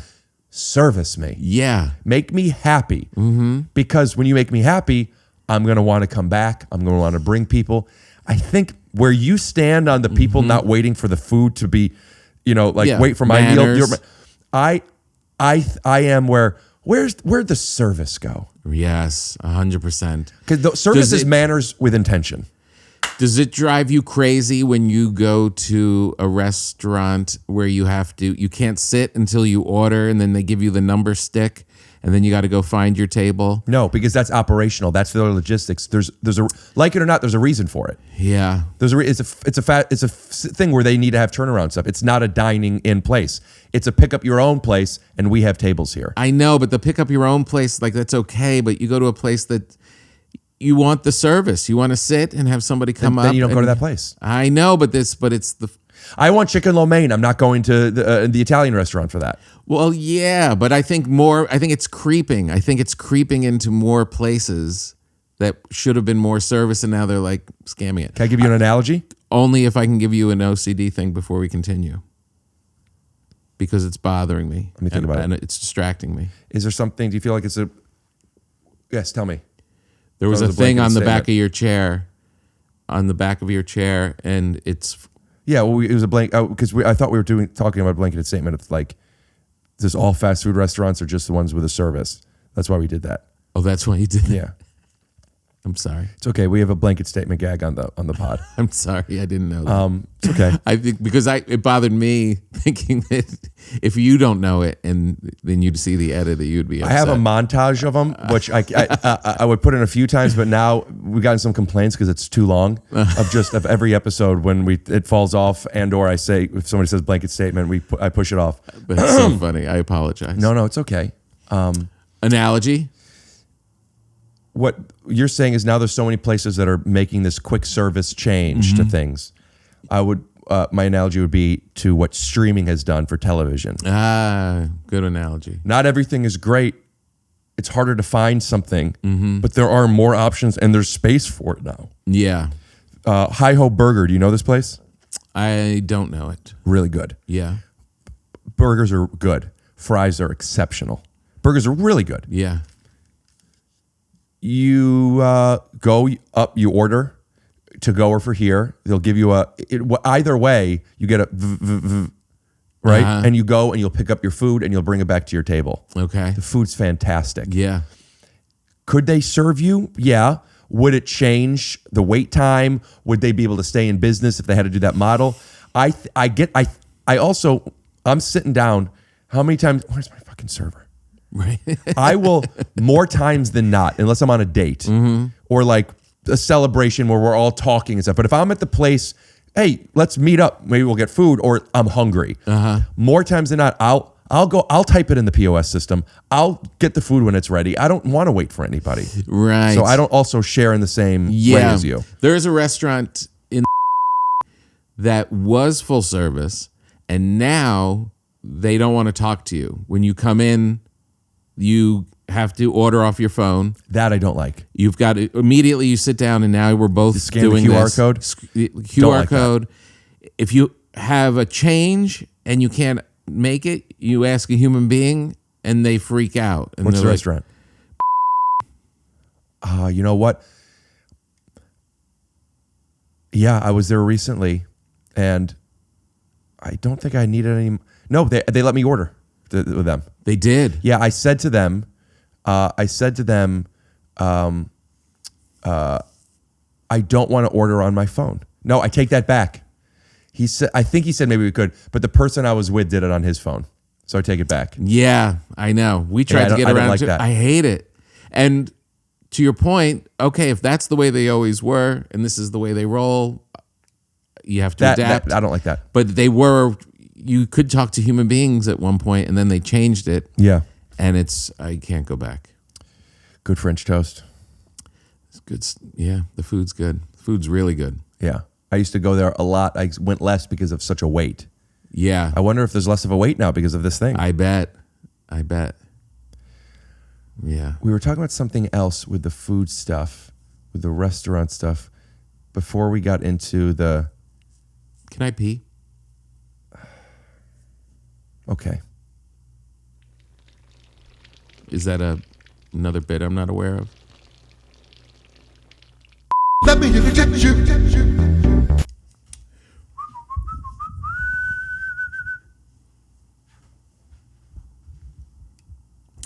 Bo, bo, bo, bo. I used to.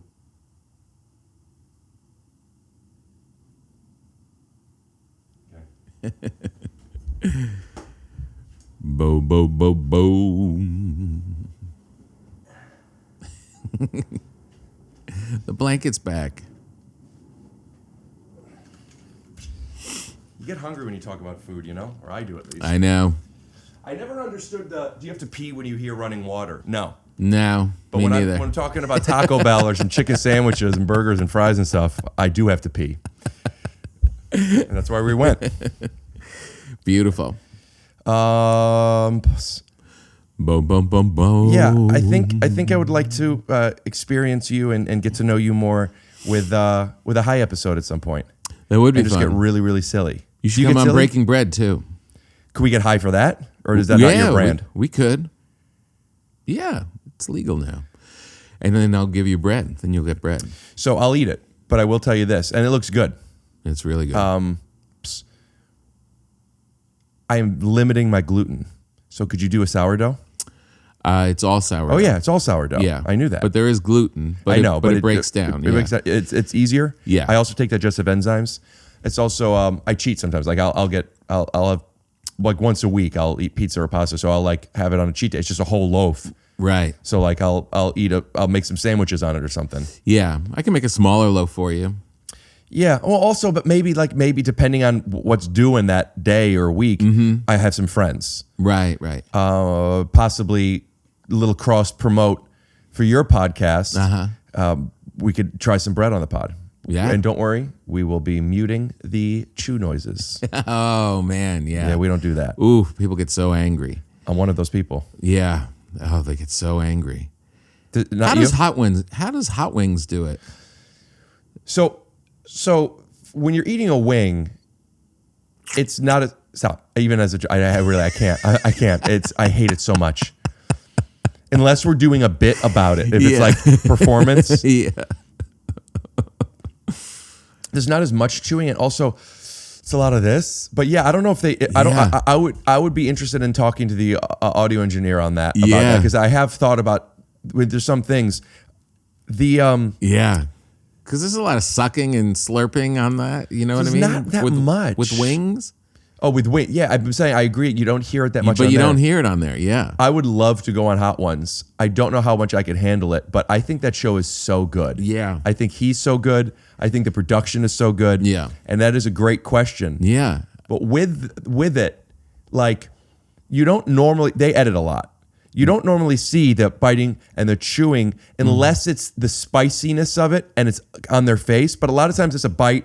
It's cut to him laughing, or then cut to them when they're saying, "This is so." Yeah. Like it's not. Yeah. He's probably talking a lot during it, so they can cut to that. And I do wonder, like we do on this podcast, when somebody is chewing or something. Yeah. I ask to do away from the microphone, but still they're isolated tracks, so we turn people's off. But I have to hear it. Right. still. Right. Yeah. All right. It'll be fun. Yeah. We could get high. We could eat bread. We could talk more about comedy. Yeah, I want to get high. I remember when I asked you when you're like doing your hour and then you notice something and like you're compulsively trying to figure out how to make it better. Is it still playful? And you said yes. There's like even during this podcast, and I don't think playful is the only thing that matters. I do think playful is king. And when you're getting to know somebody and when you're having a long form conversation, you can, but it's very rare to have the whole thing in play, right? Yeah. But like even like there are things that you told me that I'm going to remember and that I like and I'm glad we talked about. That does not touch to me when we were doing little bits. Right. Do you know what I mean? Of course. And Yeah. talking about comedy, I love and I always want to do. It's not playful. But doing bits and then the other person doing them back, not talking about it in my head, knowing the structure of what we're doing, and I didn't have to tell you and you did it, and we heightened each other or we compared with stuff. Yeah. That to me is like friendship sex. Right. Do you know what I mean? Yeah, 100%. I had a moment I was doing for the Netflix as a Joke Festival. I was hosting at this golf event, and I was just there for my radio show, and was just as golfers would come through, and Will Ferrell came through, and he came over and we met a couple times, but we're not friends. We don't really know each other. And he came over and he started doing what you're saying. Like he kind of wasn't sure if this was a straight interview or whatever. And I started peppering him back, getting absurd. Then you could see the glint in his eye, like, oh, good, I'm in a safe space. And then we could just riff and just do it. I love those moments. Safe space is such a nice way of wording it. Yeah. Incidentally, it's a place where people who don't connect with play would feel unsafe in. Yeah, they're like, what are you doing? Like, you ever try that? I mean, when I would travel with my daughters especially when they were a little younger, and it still happens now, but it would drive them crazy. Or like doing bits out in the world on vacation with the wait staff or the hotel person or whatever, and they don't get it, and it doesn't click, and they don't know you're kidding. They get uncomfortable and like, what is this? Why is this man saying these things? And my daughters would just cringe, like, Dad, stop trying. You're bombing all day. I have that with my dad sometimes. My parents are so funny. My dad is so funny. My dad does something that he either doesn't care or he lacks awareness. I think it's the latter, but they're probably connected. That I also like, I see that in myself. And then I became a little bit more aware just because I do this for a living. Oh, this person doesn't know I'm joking. It's not that this person doesn't, if this person doesn't think it's funny and I do, they're wrong, I'm right. Right. But if this person is missing information to be able to appreciate what this thing is, oh, disconnect. That's fine. It happens. Abandon or let them in on it or fuck with them if you're choosing to. I don't love to. My intention isn't to fuck with people. Sometimes it's funny, but then you release the tension. But like there will be times that my dad will be doing a bit and like then he'll whisper something like this. But like I know they heard it. So now, even though you didn't say anything that bad, they were confused and now you're whispering. They think you're saying something bad. I want to yes and you. I want to support you. I want to make them feel safe. I don't feel safe. I want to do bits. So the tool that I have found is once I realize that is happening, you just go, you know I'm joking, right? That's something I recently discovered. Does it work? I don't know if the person, if I were to say to you, you know I'm joking, right? I think there's a good chance that you defensively will say yes, even if you didn't. Sure. Right. So I don't know if it absolves anything before, but I know it stops the bleeding. Right. He lets you off the hook a little bit. Yeah, it lets me like, and then you get to decide, okay, I'm out, or like, can I do them? If my daughters are the audience or my wife, and there's that uncomfortable and they just kind of look puzzled and walk away and I'm left with I like that moment so much when they're just like, because you feel like you fucked with your family, not the waiter. Yeah. I'm not fucking with the waiter. I'm just trying to be funny. And I just love accepting that I'm bombing out in the world. In front of my family. Do they think you're funny? Yes. Yeah? Yeah. That's probably why you like bombing in front of them. Yeah. It's not right. It's not, if it was the table of it's the not peers this in horrible LA. this horrible comedian dad of mine is bombing now in the real world in addition to all his other no, they think I'm funny, which is good. And who are some of your funniest friends? Oh man. I'm not talking about on stage. I mean, it could be funniest on stage too, but like if you're like, hey, I'm gonna be sitting on the couch. If you were to bring a friend of yours, and I'm not pimping this out, I'm not asking that. I get a little uncomfortable with some of the things I'm asking for a guest favor. This is not what I'm asking. Complete hypothetical. If you were gonna come in with a friend of yours that's a comedian that maybe knows me, maybe doesn't, but you trust you two have bit energy, and you know they could adapt and play and do that stuff, who would some of those people be? I mean, unrelated to stage. Yeah, but they're all. Yeah, but they're going to be. Yeah, I want them to be stand-up comedians. Right. Yeah, but I'm saying there could be people that like kill on stage. Gaffigan is that way. Seinfeld is very much that way. Gaffigan said I did meet him once, but he said he's going to come on my pod. I'm very excited. It's good. He's that way.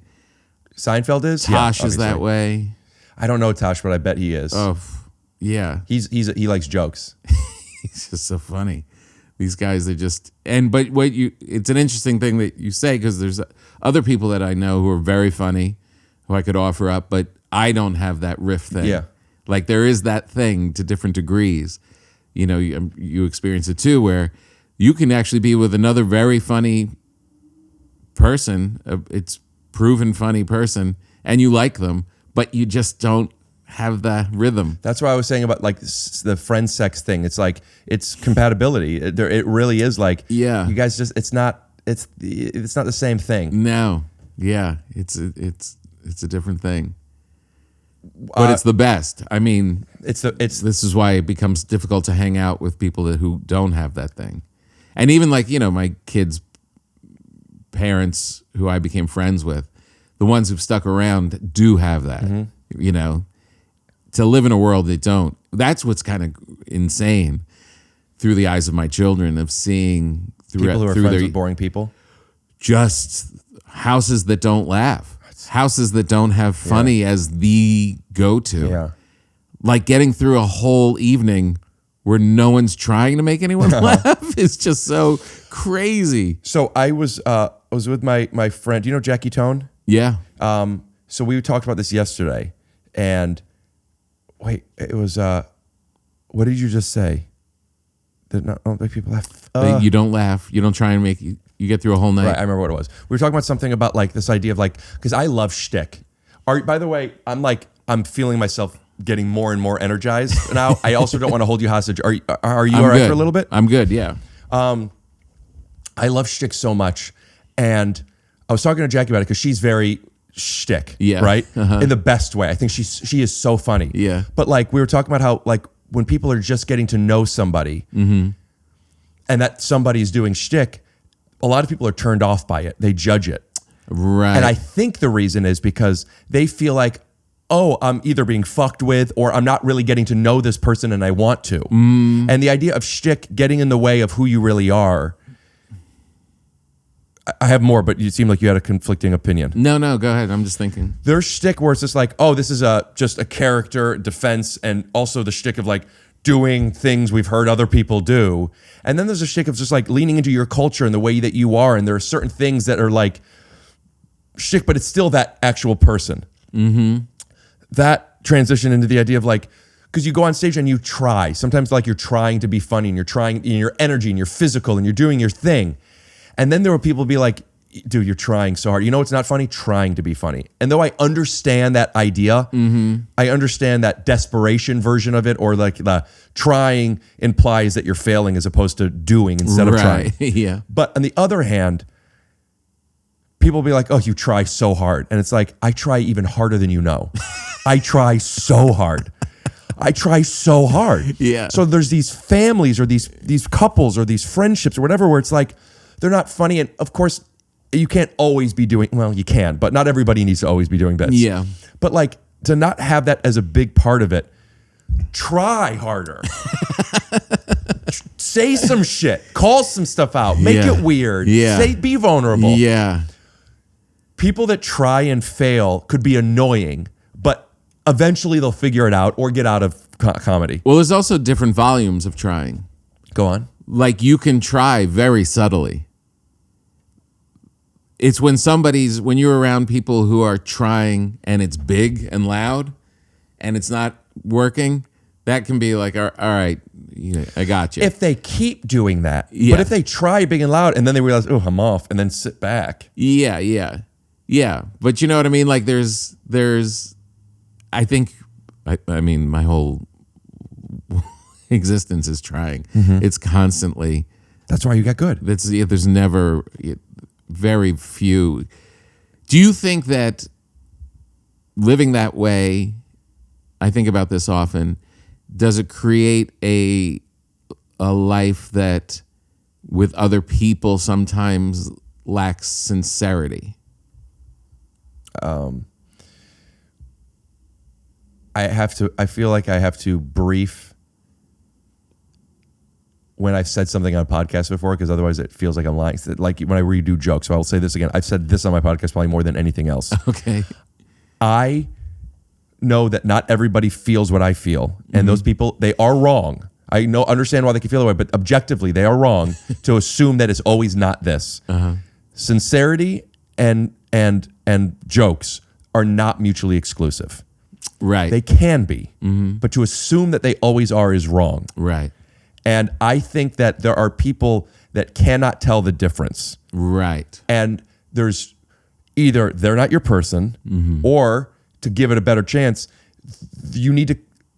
We all speak our language, and you might not be. This person might not be fluent in joke, which is a bummer for you, because once you understand the language, you understand. It's like sarcasm. Wait a minute, I don't understand. Sarcastic. Oh, I get sarcasm now. Right. And some people are better at it. You have cues for this stuff. Yeah. And then some people are drier and it's harder. It has alienated a lot of people in my life of how much that people never knew when I was being serious or not, including myself. Right. Until I came into some self-awareness about 7 or so years ago.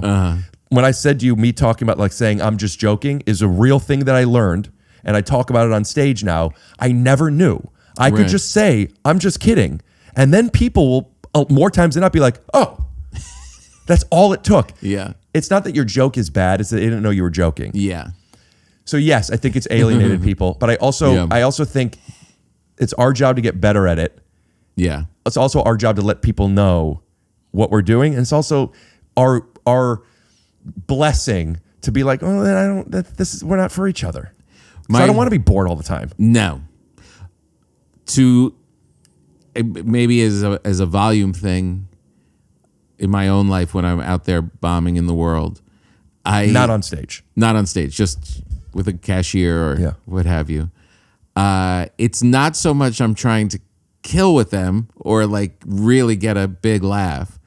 It's just maybe even just a smile. Like one of my world bits lately is when I'm out. I have world bits. I've never heard it worded that way. There's a cashier at the airport or what have you, and I'm not just going to get through every transaction, every interaction has something. It's very rare where I'm not going to say something. 100%. And my world bit now when I'm out and about is I'm asking people either, what did you eat this morning? Or how'd you sleep last night? The second one is actually a really nice question. Yeah. I think they're both pretty nice. I'm trying to be nice. Yeah. Everyone else is just droning and she's just going through her thing. And now someone saying, how'd you sleep last night?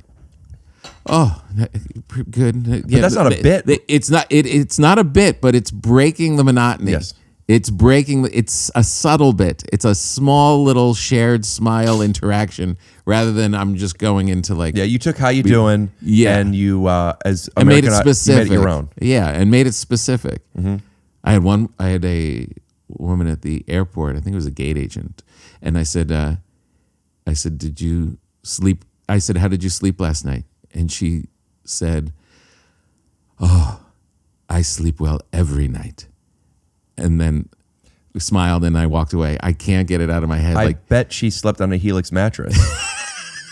And if you want one, head on to helixsleep.com/TYSO and use code TYSO20 to get 20% off of all mattress orders and 2 free pillows. This is the best offer yet and it won't last long with better whatever.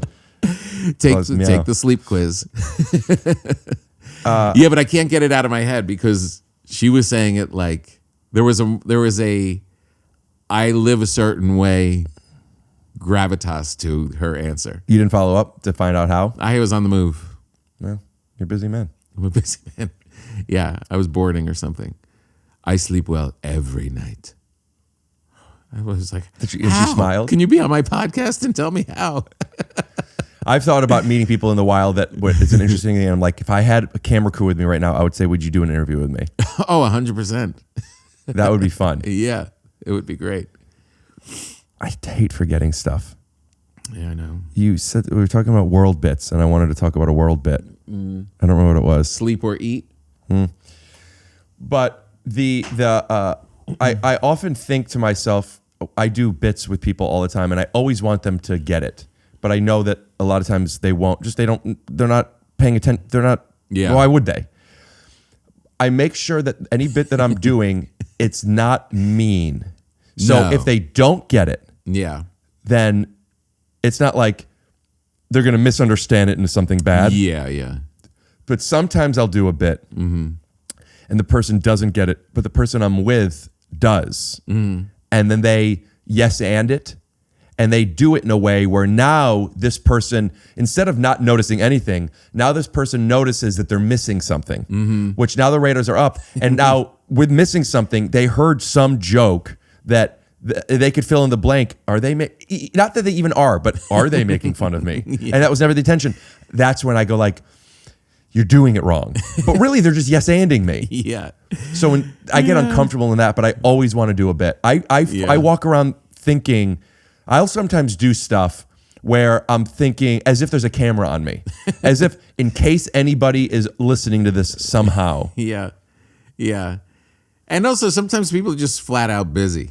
Like we were at a restaurant the other night and I could he was just flying. He was just doing his thing and being professional, and I tried to pepper a little thing and it was like, this dude's working. So you missed it or you didn't think it was funny? It wasn't, he got it, but it was just like, you're asking me now to do something else I have to do in addition to the 17 things I got to do between you and the next table. What was the bit? It was just, I forget what it you was. eat this morning? Yeah, no, it was something, I forget what it was. It was a graduation. I have a world bit that I try a lot and it doesn't usually work. It usually gets people confused, but I still do it because I like when I get a laugh. Whenever I go into a bathroom and somebody's at a urinal, I'll go up to them and I'll be like, you using that? I like that one. Can you hold this? Yeah. Could you hold this? The burning. I had a friend who used to do that every time. While he was peeing? Yeah, at the urinal. The burning. That feels like a Will Ferrell thing. When I'm in a bathroom and I hear somebody take a fart or a poop, I'll nice. Like good job. And that's another thing I realized how that there are people that find poop fart humor not okay. They get vulnerable and embarrassed about it. Yeah. And I have a hypothesis that I've made before, which is people that think farts are funny typically are nice people. You're not a mean person if you don't. But for somebody to think farts are funny, they have something childlike in them. Right. Where there's a kindness. Do you feel that's fair? I've never thought of it that way, but I'll take it because I agree. You think farts are funny? I think farts are really funny. Yeah. I think my daughter always says one of the times that she saw me laugh the hardest was when I had this little fart machine and I was with my mother and my family, but my mom was there. And as a grown man, I just kept pressing farts and each fart made her angrier. And she, will you stop that? And then I would do it again and she would get angrier and I would do it again. And I was the anticipation, the whole thing. I was just laughing like a child.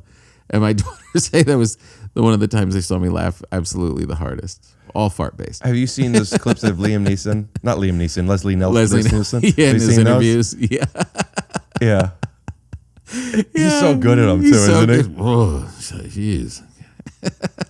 Swipe to one. Talking with Leslie Nielsen. Yes. Plays the president. Yes. What's different about you and the real president? Nothing, just maybe one or two things. So good. No, farts are funny. Yeah. What's a conservative use of farts around the house, because I'm the only male, I wasn't going to be farting around the house with these beautiful women that I live with. It was very, very rare. So whenever, just for a joke, I would fart, which happened just last week. And I mean, literally years with them not hearing me fart. Like, you would fart. You would just do it silently? You go to another room? I would just go to another room or just now do it right here. Like when you're with your friends and you're just by yourself. When you're by yourself in a hotel. But when you're with them, you go into another room or something? Yeah, I just wouldn't fart. You are a gentleman. I am a gentleman. But then the other day, my daughter just came home from college and I just did not hide it and just let a loud one out. We were just sitting in the living room like this and just let one. She was like, good God. It was so funny. And she was trying not to laugh. And then our pug, we have this little pug named Frank. he started licking the air, like he, If you were to describe a pug, how would you do it? like an alien. Fuck. I'm sorry. I thought I would remember. I know you have a joke on that. Pug is what people pretend to be dogs or something like that. If you don't know what a pug is, they advertise it as a dog. It is not. It was an old Comedy Central special, I think. Oh. If I were to describe a pug to somebody, it doesn't matter. I interrupted you for no reason. Forget. I just remember you had a pug joke. Yeah, I forget. And he started licking the air, like he was trying to get whatever food had just been released in the thing and made it even deeper. So it was well worth wait. My point is, it was worth not farting all those times for that time to be very funny. Yeah, I've had conversations in a new relationship or before even getting into one, where one of the questions, you ask, if we had kids, would you be comfortable raising them Jewish if she's not Jewish? Do you want kids? Right. That kind of stuff. Are you okay taking your shoes off, putting on indoor clothes? Like certain things that are boundaries, non-negotiable. One of them is, are you okay with farts? You don't have to think farts are funny. I prefer it. But I'm not going to be doing what you did. I can't do what you did. I do too much. I can't. And I don't think it's a coincidence that every relationship I've been in, they all thought farting was funny. And I felt very safe farting. Whenever my mom burps more than farts, but she farts. My dad nonstop, just all the time. It's just like you think there's sound machines in our house, just nonstop. And every time my dad farts, if anybody else is around, he goes, "Debbie." It's always funny to me. It's always funny to me. It's a classic. It's a good one. And my mom, every single time, as if I don't know, goes, "That was not me." It's like, I know. If she doesn't react and get angry, he stops doing the bit. When my dad doesn't go, "Debbie," we know it's her. Yeah. All right. Well, I think that's about it, huh? This was great. Yeah. I had a good time. I've been a fan of yours for years, and I'm glad that you came on. And I thank you to your daughter for making this happen. Yeah, 100%. I thank her too. This was great. We'll do more. I'm happy to come on yours whenever. Let me know. Or next time you come here, we'll get stoned. I also, once I've had a one-on-one with somebody, I have another one-on-one with them. But then I also like to bring them into like friend episodes where you bring a friend of yours, I bring a friend of mine, or we have mutual. Best case scenario, we all know each other, but at least you guys do some. And then we get stoned, and it's just stoned on the couch doing bits, singing songs. You know what I mean? I love it. Yeah, that sounds great. And now that we have each other's phone numbers, you'll see that I'll communicate a lot better. Let me save yours now. And how many ums? I think just that one.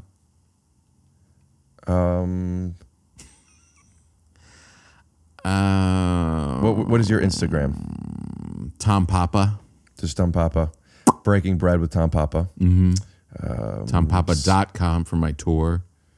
TomPapa.com for your tour. We'll put that in the description. We'll also, when this is coming out, we'll throw up some dates on the screen here. So you want to like acknowledge them? When is this going to come out? We'll put them up. I'm just saying. Go like this. Oh. Yeah, perfect. Look at that. I'm guessing this comes out mid to late June. Nice. I got some in the can. Beautiful. How many do you put in the can? No better feeling. I'd like to stay about a month ahead. And I'll move stuff around sometimes if somebody has a thing. Like we just filmed this week, it'll come out now. But yeah. It's nice knowing that you're not up against it, for sure. In case you don't want to do one that week, or you want to go out of town, or whatever. Right, exactly.